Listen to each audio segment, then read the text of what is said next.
Let us pray. Bapa di dalam surga, kami mengucap syukur untuk kasih-Mu yang tak terhingga.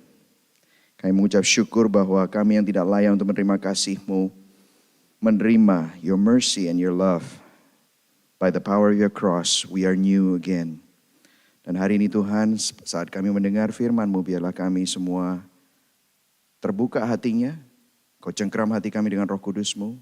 Biarlah hamba-Mu yang berbicara juga semakin berkurang, Engkau semakin bertambah. Kristus diberitakan, Injil disampaikan, dan hati kami pun diperbaharui dan dikalibrasi.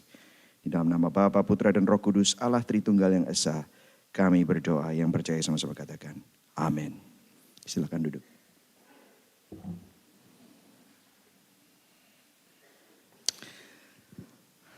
Selamat pagi saudara semua, senang sekali saya ada di sini. Terima kasih Prof. Sen yang sudah memberikan saya kesempatan untuk bisa berbicara. Pertamanya saya nggak ingin melayani, tetapi saya diundang untuk ke Sydney dan kemudian saya bilang nanti saya ke Melbourne, saya mau ketemu ya. Ternyata saya dikasih tugas juga oleh Prof. Sen. Pertama-tama saya ingin memperkenalkan juga keluarga saya. Mungkin saudara bisa ditayangkan slide-nya ya. Mungkin saudara gak kenal maka gak sayang ya saudara. Ini adalah keluarga saya udah menikah, saya ada istri saya di sini, Novi. Kita udah menikah 21 tahun, saya memiliki 3 anak. Yang pertama Jonathan, yang kedua Jedediah and Jane, dan yang terakhir itu Peanut ya saudara ya, yang warnanya merah itu ya. Jonathan 20 years old, Jedediah is 15, and then Jane is 10. We've been pastoring di Surabaya 8 tahun terakhir. Sebelumnya saya tinggal di Amerika 22 tahun.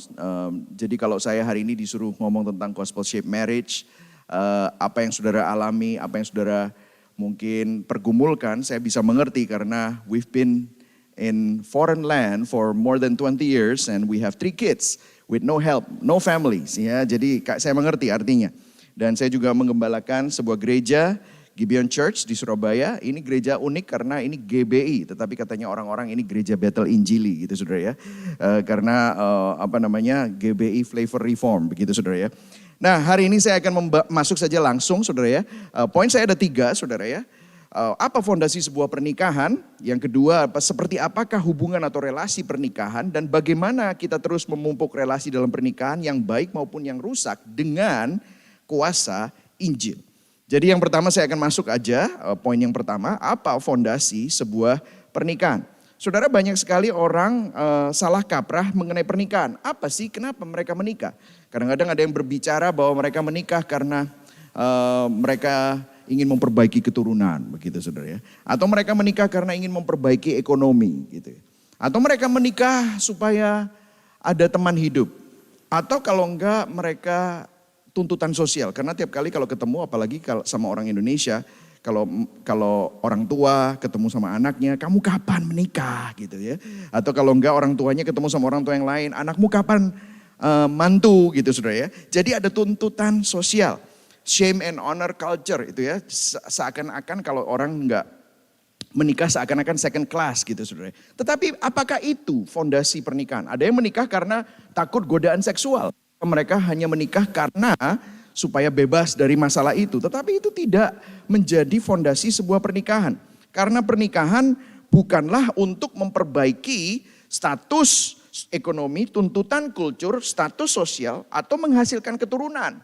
Atau supaya tidak kesepian. Pernikahan juga bahkan bukan untuk supaya tidak jatuh dalam dosa seksual atau memuaskan nafsu kedagingan kita. Tetapi hari ini saya bahkan juga mau go further. Seringkali kita berpikir bahwa pernikahan itu membuat kita happy. Well, saya melayani banyak sekali premarital counseling ya. Saya kadang-kadang tanya sama mereka, kenapa kamu mau menikah? Terus kemudian dia bilang katanya, well soalnya dia bisa ngertiin saya gitu.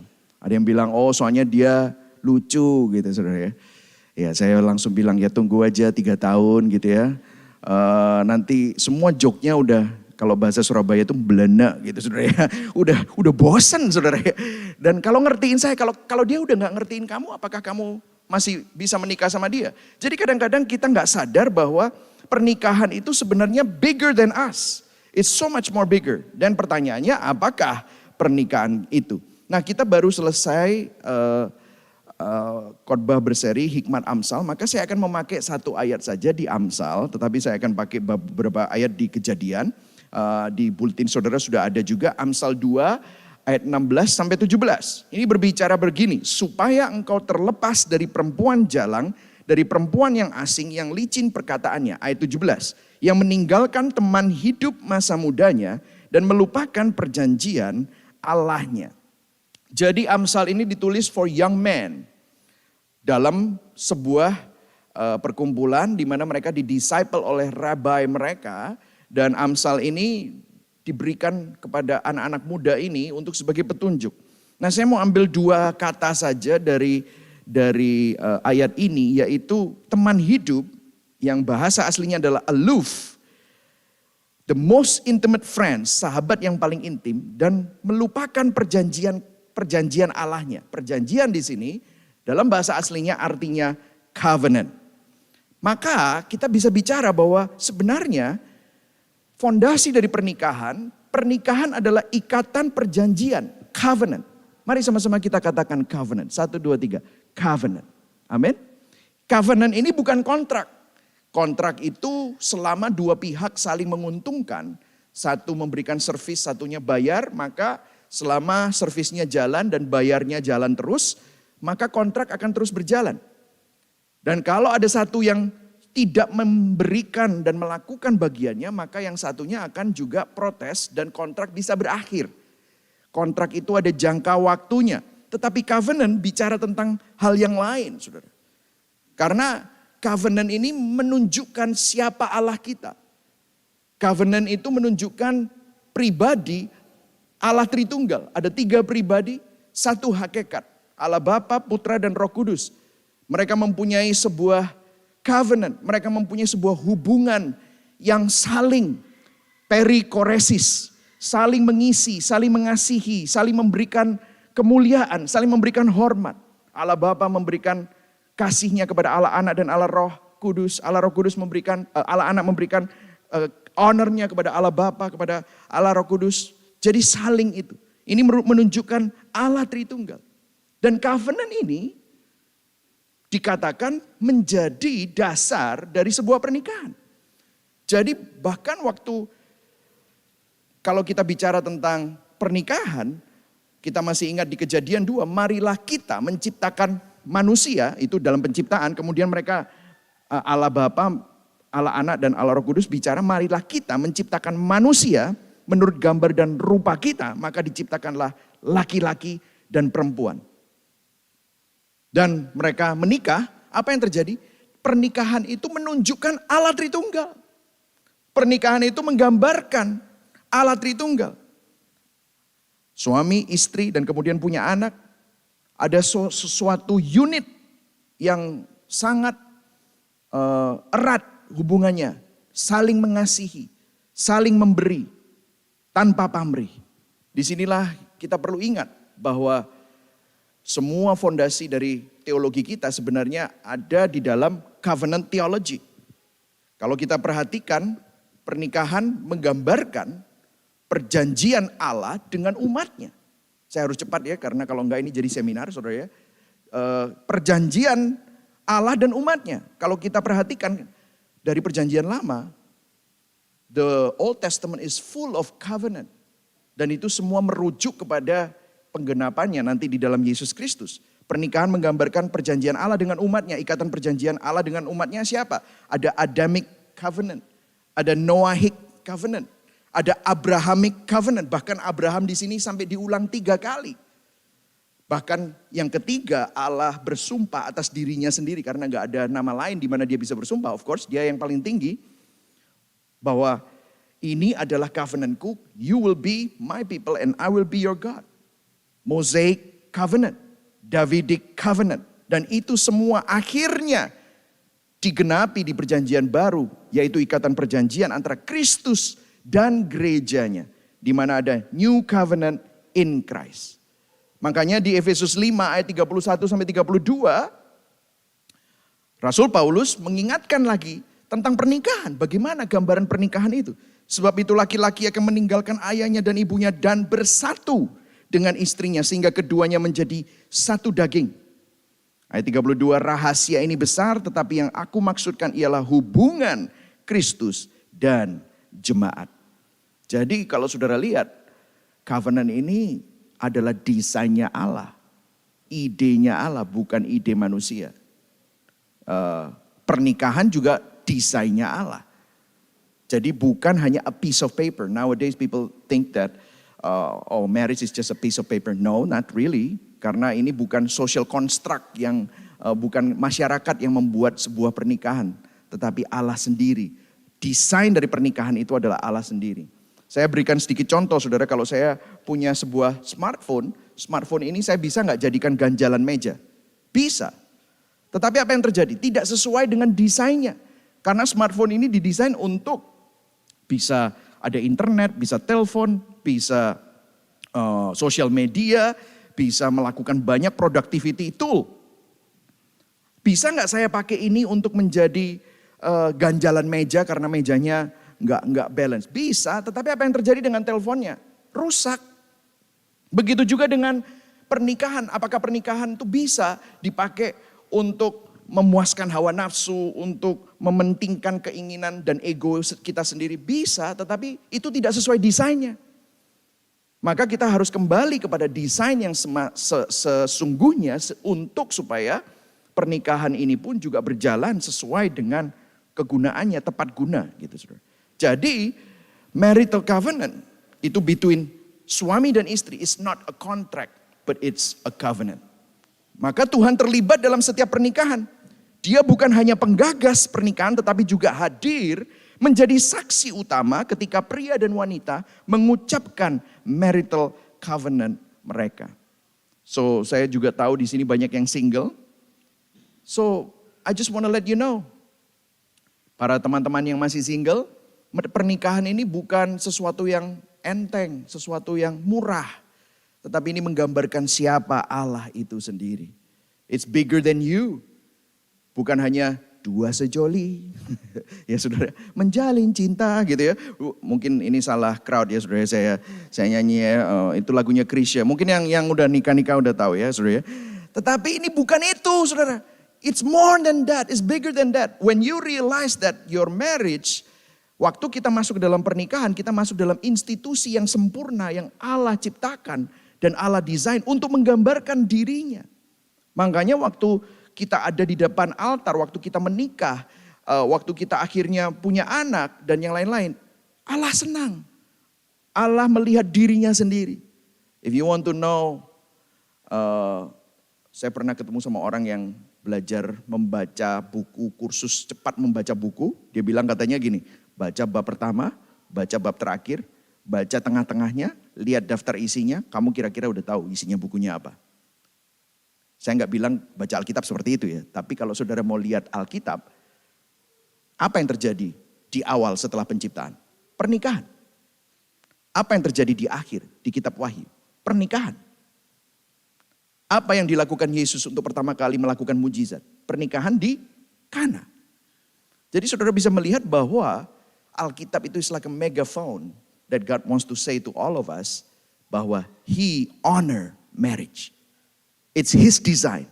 Covenant is something yang really is His idea.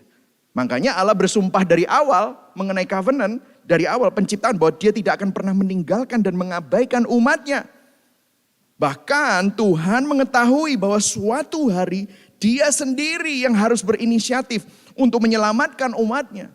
Itu namanya covenant of redemption, di mana Allah Anak mempunyai covenant dengan Allah Bapa bahwa Dia yang akan mati di atas kayu salib. Bahkan sebelum dunia diciptakan, sebelum penciptaan terjadi. Begitu juga dengan suatu pernikahan. Ini adalah refleksinya, suatu pernikahan bukanlah deklarasi kasih untuk masa sekarang saja. Waktu kita mengasihi lagi hot gitu ya sama pasangan kita karena masih baru. Tetapi deklarasi kasih untuk masa depan. Future love. I will be with you. In better or for worse, for better or for worse. For health and sickness. For riches or for poorer. Until death do us part.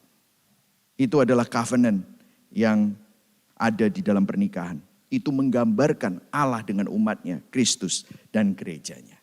Nah, seperti apakah, kita masuk ke dalam poin nomor 2, seperti apakah hubungan atau relasi pernikahan?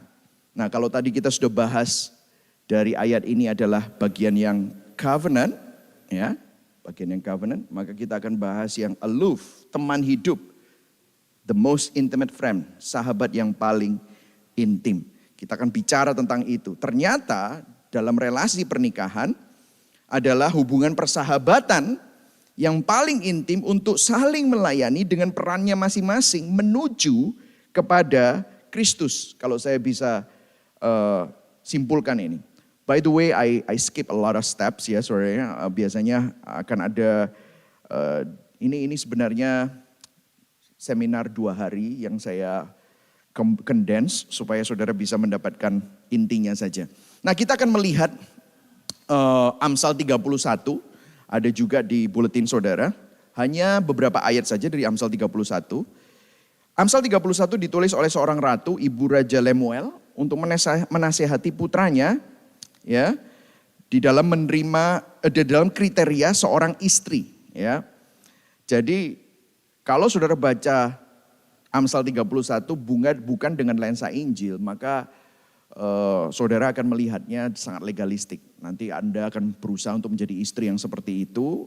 Kemudian suami berusaha menuntut istri, kamu harus seperti ini. Gitu. Kalau saudara single, akhirnya saudara akan mencari istri yang seperti itu. Oke, bagus, those are good, tetapi kita harus melihatnya dari lensa Injil. Karena sebenarnya ini bukan hanya instruksi untuk para wanita saja, tetapi juga para pria juga. It's all actually kita harus lihat dari motivasi dari ayat-ayat yang akan kita baca ini. Nah, kita akan baca poin yang pertama dari poin yang kedua ini, subpoinnya 2A, yaitu di Amsal 31 ayat 10. Dikatakan begini, istri yang cakap, siapakah akan mendapatkannya? Ia lebih berharga daripada permata.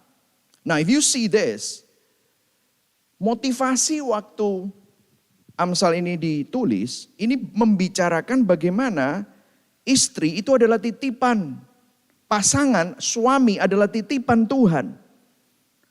It's a treasure that God, yang Tuhan titipkan kepada seseorang. Ia lebih berharga dari permata. Bayangkan artinya pasangan kita, atau bagi para single, your future spouse, itu lebih berharga daripada semua yang kita miliki. Lebih berharga dari materialistic things that we have. Karena ia adalah titipan Tuhan. Jadi bagaimana kita memupuk hubungan supaya kita ini mempunyai hubungan yang gospel shape. Adalah hubungan yang saling menghargai, treasure one another, menghargai pasangan sebagai titipan Tuhan. Karena kita harus sadar bahwa mereka bukan punya kita. Mereka bukan ada untuk kita manfaatkan.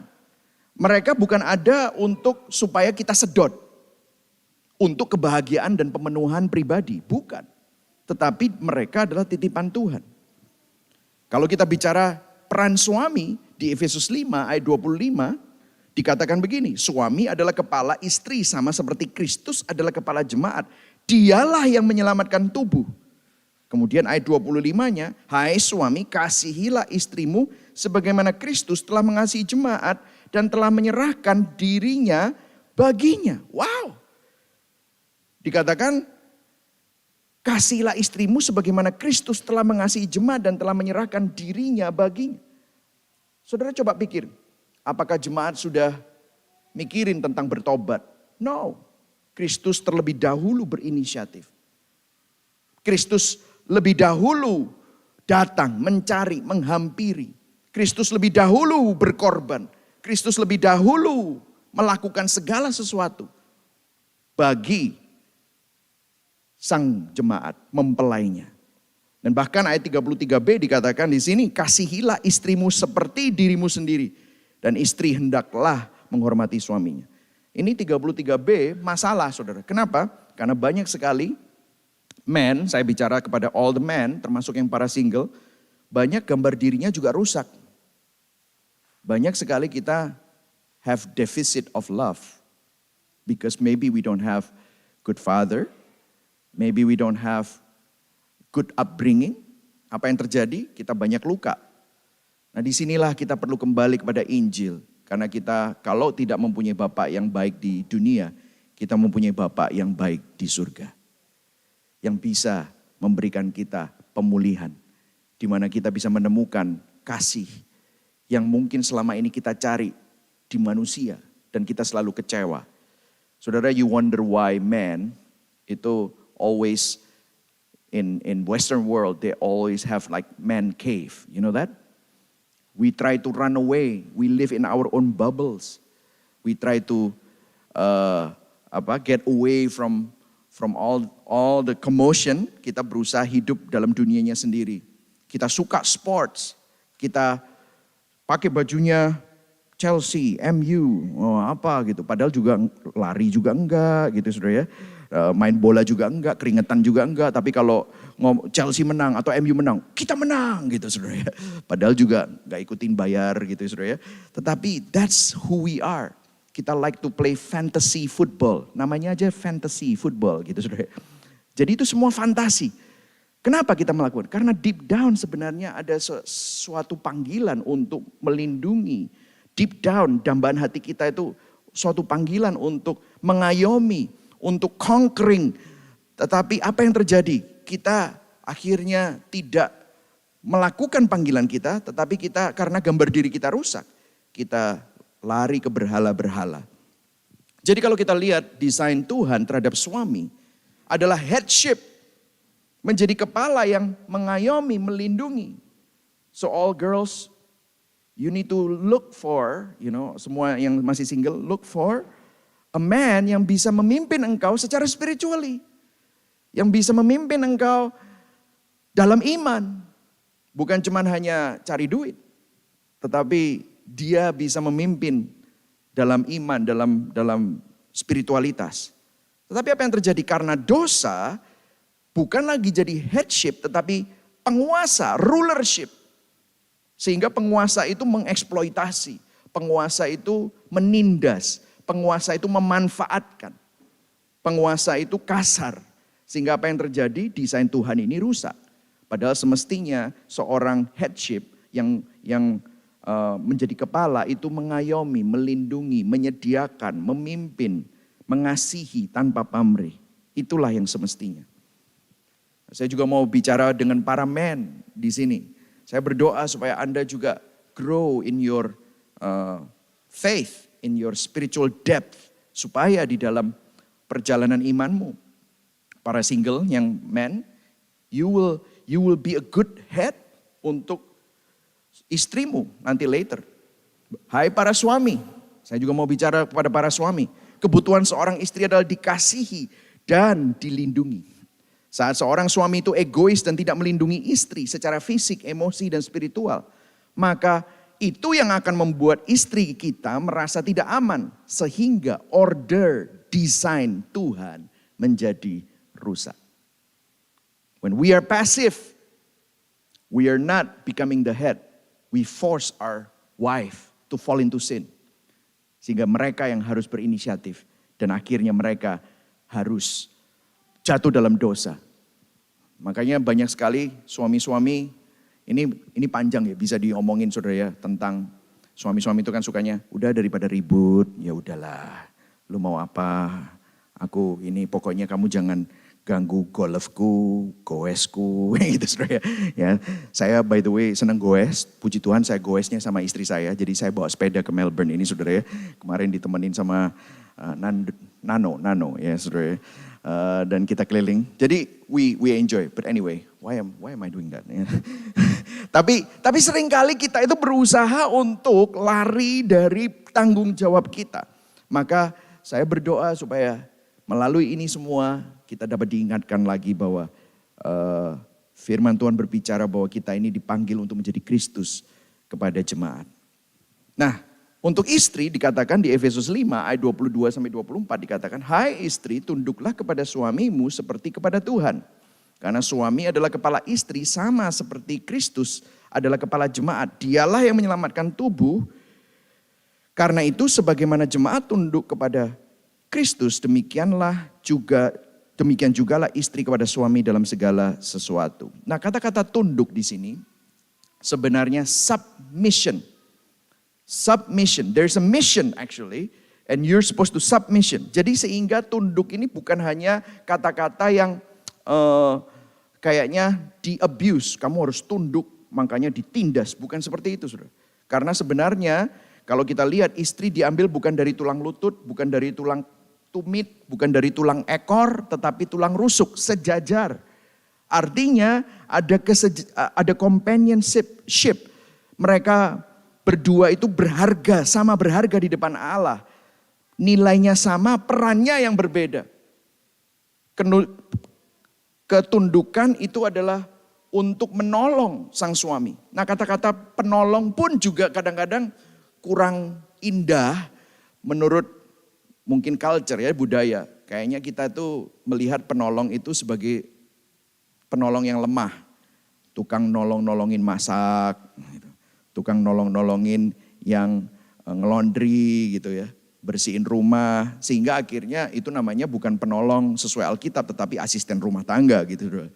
Tetapi kalau kita bicara tentang penolong, di Kejadian 2 ayat 18 dikatakan, Tuhan Allah berfirman, tidak baik kalau manusia itu seorang diri saja. Aku akan menjadikan penolong baginya yang sepadan dengan dia. Ezer. Ezer di sini disamakan dengan, saudara masih ingat Ezer itu dipakai di mana? Ebenezer. Tuhanlah penolongku. Jadi Tuhan adalah penolong kita yang kuat. Jadi ternyata istri dipanggil untuk menjadi seorang penolong yang kuat. Penolong di sini menolong suaminya untuk menjadi pemimpin yang seperti Kristus.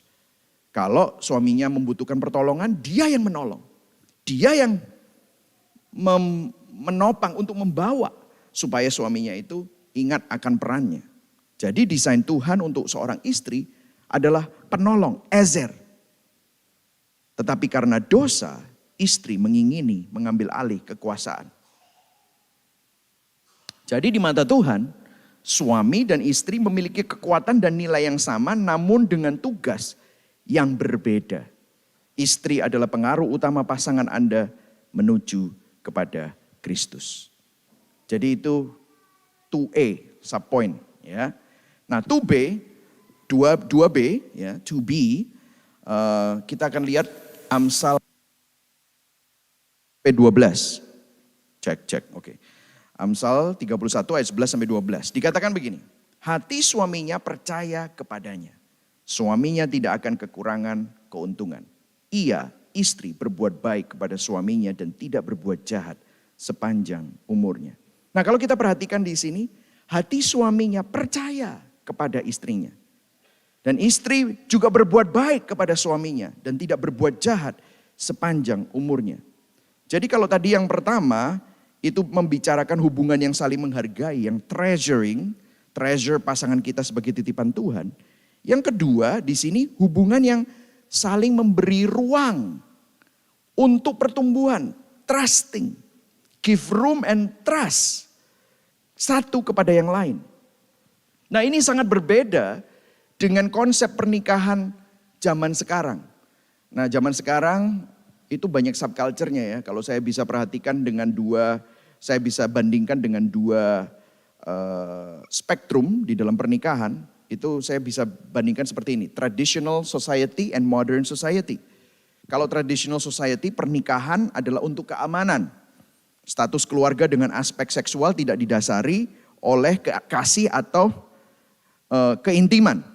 Suami istri tidak melihat hubungan mereka sebagai suatu persahabatan, malah roommate. Saudara saya kalau melihat orang tua saya gitu ya, mereka sepertinya dulu almarhum ayah saya gitu sama mama saya gitu ya, udah kayak roommate gitu saudara ya. Karena mereka dari tradisional, dari previous generation. Jadi persahabatan, giving room to grow, itu berbeda. Nah, modern society pernikahan itu adalah untuk memenuhi kepuasan diri dengan pola pikir konsumerisme. Saya akan menjadi pasangan yang seharusnya asalkan kamu menjadi pasangan yang seharusnya. Ini modern society. what do I get if I get into this relationship? Jadi akhirnya apa yang terjadi sangat transaksional. Tetapi dua-duanya tidak menjawab dan tidak memenuhi apa yang didesainkan Tuhan. Traditional and modern society sama-sama memiliki pandangan yang terdistorsi dan disfungsional akan intimasi dan persahabatan dalam pernikahan. Padahal firman Tuhan berkata, kita ini disuruh give room, trusting one another. Look at this. Kalau kita bicara tentang Efesus 5 tadi, hai istri, tunduklah kepada suamimu seperti kepada Tuhan. Kemudian ayat 25, hai suami, kasihilah istrimu kepada suamimu sebagaimana Kristus telah mengasihi jemaat dan telah menyerahkan dirinya baginya. Dia nggak ngomong gini. Rasul Paulus nggak ngomong gini. Hai suami, pastikan istrimu tunduk dulu sama kamu, baru kamu mengasihi dia. Nggak gitu. Paulus juga nggak berkata, hai istri, pastikan suamimu mengasihi kamu dulu, baru kamu bisa tunduk sama dia. Nggak gitu. Ini adalah perintah untuk istri, perintah untuk suami, bukan untuk inspeksi, tetapi untuk masing-masing.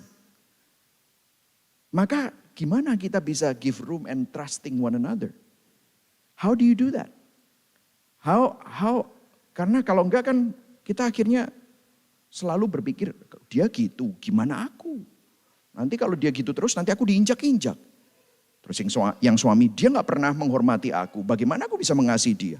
Akhirnya ini menjadi suatu lingkaran setan yang saling terus menyakiti satu dengan yang lain. Nah disinilah saudara, pernikahan, if you look at the gospel, maka pernikahan adalah ilustrasi peragaan Injil. Gospel reenactment untuk saling melayani di dalam menjalani perjalanan iman bersama-sama.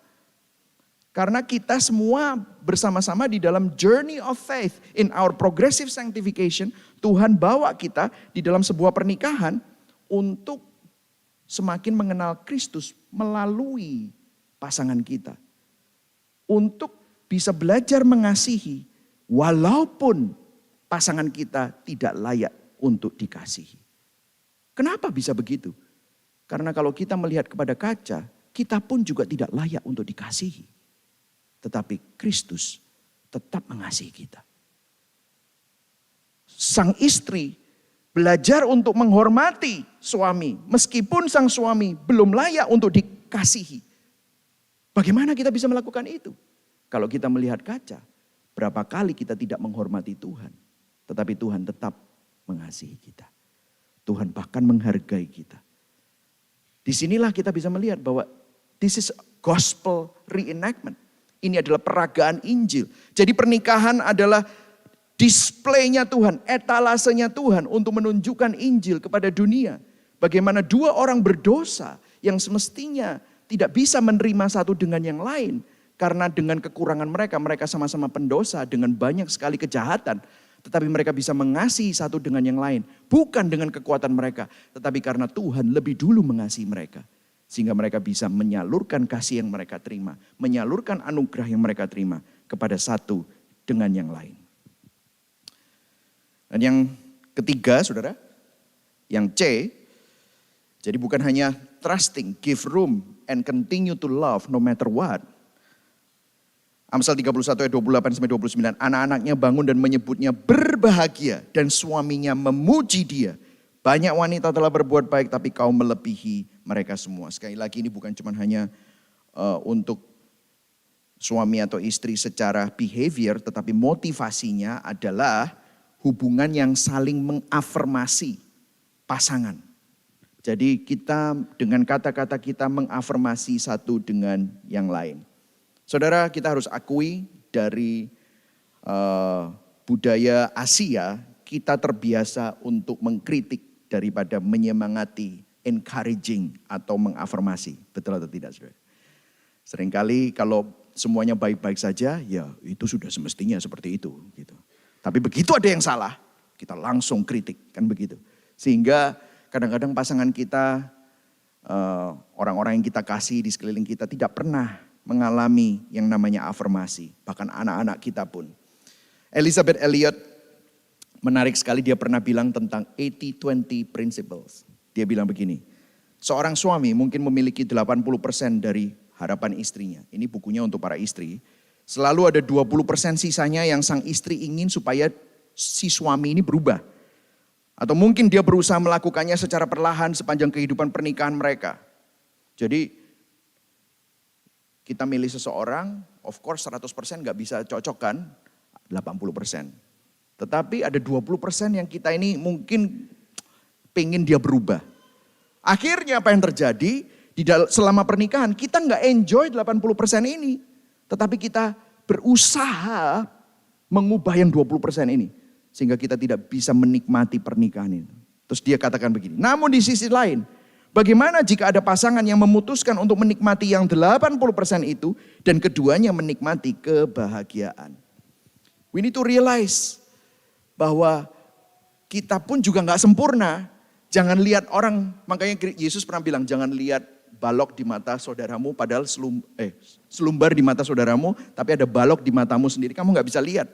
Seringkali kita berusaha merubah orang lain, kita berusaha untuk mengusut orang lain, kita berusaha untuk orang lain itu berubah, suami kita atau istri kita. Saya pernah ketemu sama seorang suami juga ngomong ini, Pak Michael, saya lagi ngetrain istri saya. Ngetrain kayak dogi aja gitu saudara. Ngetrain istri saya. Kayak gimana gitu saudara. Gak bisa saudara. We cannot leave that to God because it's not your part to change them. But siapa yang bisa berubah? Kita. Tuhan ingin kita berubah. Tuhan ingin melalui pernikahan ini. Tuhan ingin supaya melalui apa yang terjadi. Dia juga ingin memproses kita untuk semakin kepada Kristus. And guess what? Tuhan lebih tertarik untuk mengubah kamu daripada situasimu terlebih dahulu. Nah inilah sebabnya saudara kita diingatkan lagi di awal khotbah bahwa relasi pernikahan adalah hubungan persahabatan yang paling intim untuk saling melayani dan perannya masing-masing. Dan dengan perannya masing-masing untuk menuju kepada Kristus. Nah mungkin saudara bertanya begini, bagaimana kalau saya memiliki pasangan yang sulit? Dan juga mungkin saudara yang masih single bilang, Pastor saya udah tahu, saya nyari itu susah. Gak ada yang setiap kali udah ada yang akhirnya gak cocok gitu. Saya pernah ketemu dulu saya pernah jadi youth pastor saudara ya. Jadi youth pastor, saya ingin ngomong sama yang single dulu ya. Saya pernah jadi youth pastor, terus saya ngomong-ngomong sama seorang cewek, dia bilang, ya saya tuh pengen punya cowok tuh yang spiritual, yang bisa mimpin aku gitu-gitu ya, pokoknya rohani gitu-gitu. Tapi waktu saya ngomong sama dia itu saya punya masalah, kenapa? Karena saya ini cewek ini cek, okay. Bajunya ini sangat revealing. Saya punya masalah untuk make sure saya nggak kemana-mana gitu, lihat mukanya gitu, susah banget gitu ngelihatnya. Terus saya bilang begini, sister, gini ya, kalau kamu pengen cowok yang seperti itu, kira-kira cowok yang cinta Tuhan, bisa memimpin kamu secara spiritual, orangnya jujur, nggak suka nyeleweng gitu. Kira-kira dia nyari cewek yang seperti kayak kamu nggak? Terus dia bilang, yeah, are you sure? Coba take a look at yourself in the mirror gitu ya. Saya bilang begini, gak mungkin cowok yang kayak gitu akan cari cewek yang seperti kamu. So sometimes we want somebody yang so sempurna, tetapi kita sendiri gak pernah membawa diri kita untuk mengenal Tuhan. Kita ingin orang yang spiritual tapi kita sendiri gak spiritual. Kita ingin orang itu setia, kita sendiri gak setia. Jadi to all the single, don't worry so much about who you're gonna get married, tapi worry about your walk in Christ. How do you develop that? How do you journey with God? Nah mungkin saudara yang udah nikah, ya sekarang gimana pastor, saya udah terlanjur gitu saudara. Ya. Gimana kalau kita memiliki pasangan yang sulit? Well, the answer is simple, karena apa? Marriage, semua marriage, all marriage relationship, relasi suami istri menurut desain Tuhan telah rusak sebenarnya karena dosa.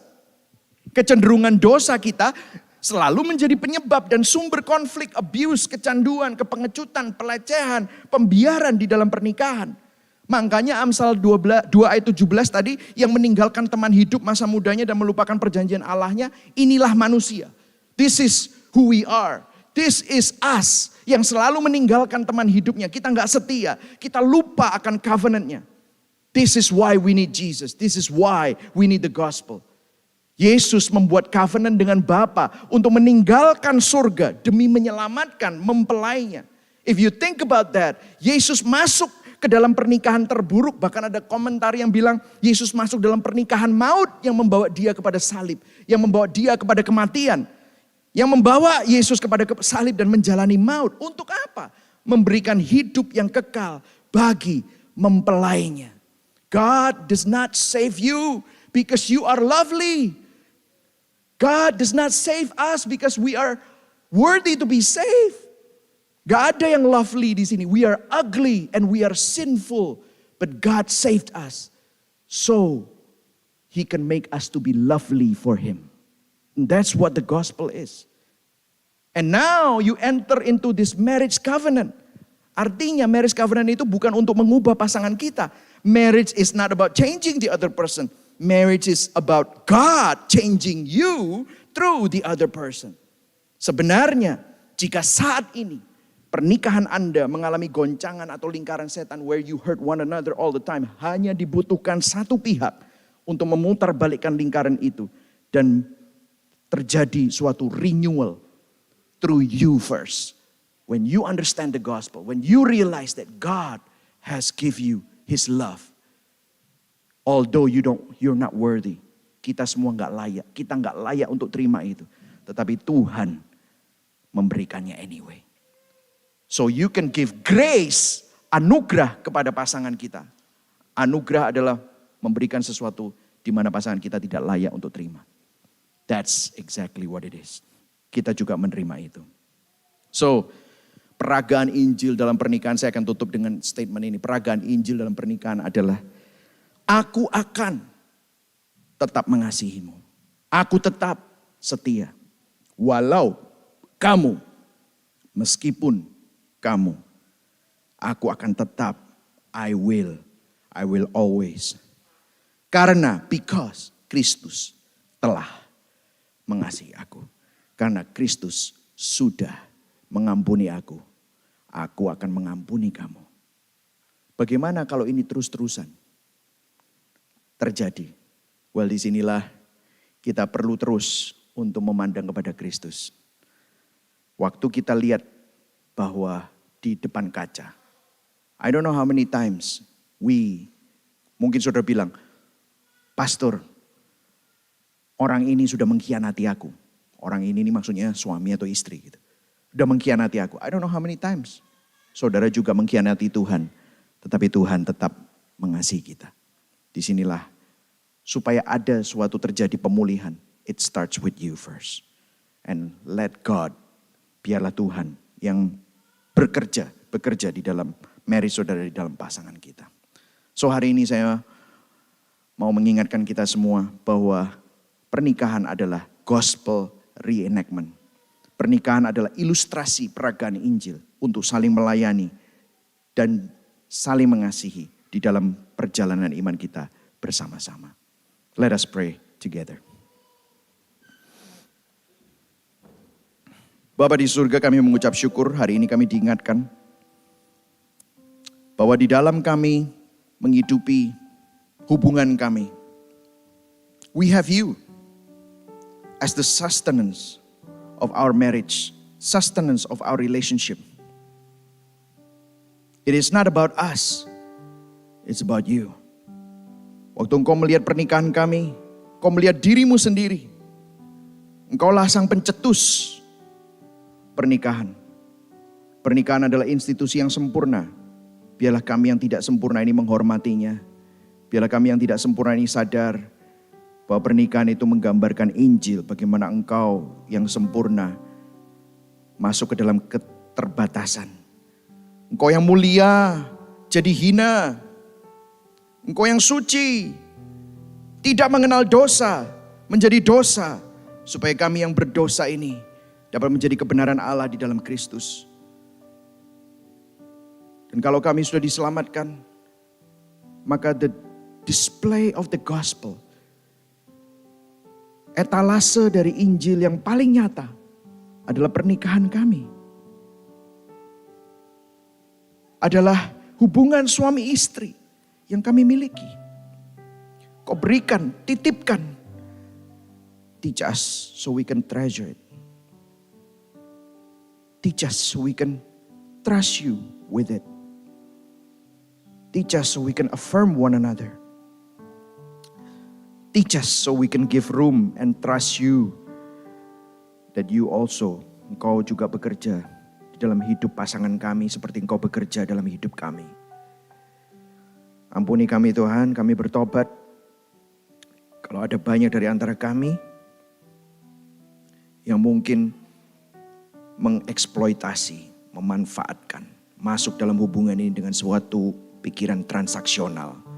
Kami marah, kami mengeluh, kami gak bisa mengenjoy 80%, kami minta 20% ini berubah. We become very difficult. Forgive us Lord. No matter how difficult it is, engkau tetap mengasihi kami. Betapa ribetnya engkau menyelamatkan kami, engkau lahir di palungan, menjalani kehinaan dunia, mati di atas kayu salib untuk menyelamatkan kami. Biarlah hari ini Injil memotivasi kami, memperbaharui kami, menata ulang hati kami, mengkalibrasi hati kami. Sehingga kami bisa menemukan kasih kami yang mula-mula di dalam hubungan kami. Terima kasih Tuhan.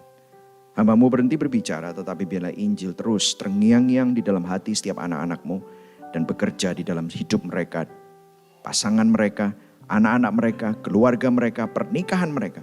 Bagi yang single Tuhan, biarlah mereka pun juga diingatkan betapa seriusnya pernikahan sehingga mereka mengerti esensi dari hubungan ini. Di dalam nama Bapa, Putra dan Roh Kudus, Allah Tritunggal yang Esa, di dalam nama Tuhan Yesus. Yang percaya sama-sama katakan, amin.